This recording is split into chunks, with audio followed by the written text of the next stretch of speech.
போராட்டத்தை போராடும் ஜெயம் நிச்சயம். கர்த்தர் நமக்கு வெற்றியை தந்திருக்கிறார். ஒரு நன்மையும் குறைபடாது. விசுவாசத்தோடு செயலாட்டப்படுங்கள். பக்தியாக வாழ்க்கையை வாழுங்கள். தேவன் வசனத்தை காத்து பொறுமையோடு 100 மடங்கு கனி கொடுங்கள். வேத வசனத்திலே அப்போஸ்தலனான பவுல் சொல்லுகிறார், நான் தேவனிடத்தில் பெற்றதை உங்களுக்கு ஒப்பு கொடுக்கிறேன். ஆண்டவரான இயேசு கிறிஸ்து காட்டி கொடுக்கப்பட்ட அந்த ராத்திரியிலே அப்பத்தை எடுத்து பெற்று,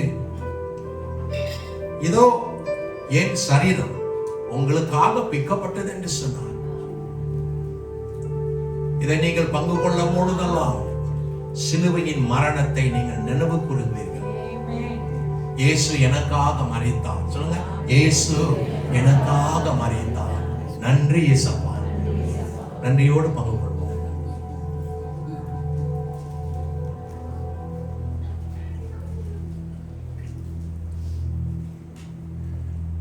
போஜனம் இறுதியிலே, பந்தி இறுதியிலே பாத்திரத்தை இயேசு எடுத்து, இதோ என் சொந்த ரத்தத்தினால் நான் உங்களோடு செய்கிற புதிய உடன்படிக்கை. பழையது ஒளிந்தது பிரியமானவர்களே. பழையதை காட்டிலும் தேவன் தருகிறது புதிதானது. புதிது நன்மையானது, சுவையானது, ஆசீர்வாதமானது, சமாதானமானது, வெற்றியானது. இயேசு தாமே நம் மேலே இரக்கம் கொண்டு நம் சொந்த ரத்தத்தினால் நம் பிள்ளைகளாக இணைக்கிறார். நாம் இந்த பாத்திரத்தை பங்கு கொள்ளும் பொழுதெல்லாம் அவர் ரத்தத்தை நினைவு கூறுகிறோம். அவரோட வருகையும் நினைவு கூறுகிறோம்.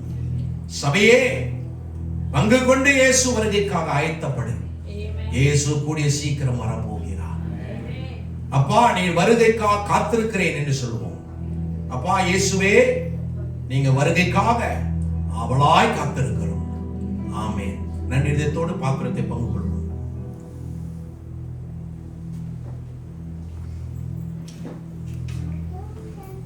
அப்படியாக எல்லாரும் ஜெபிப்போமாக.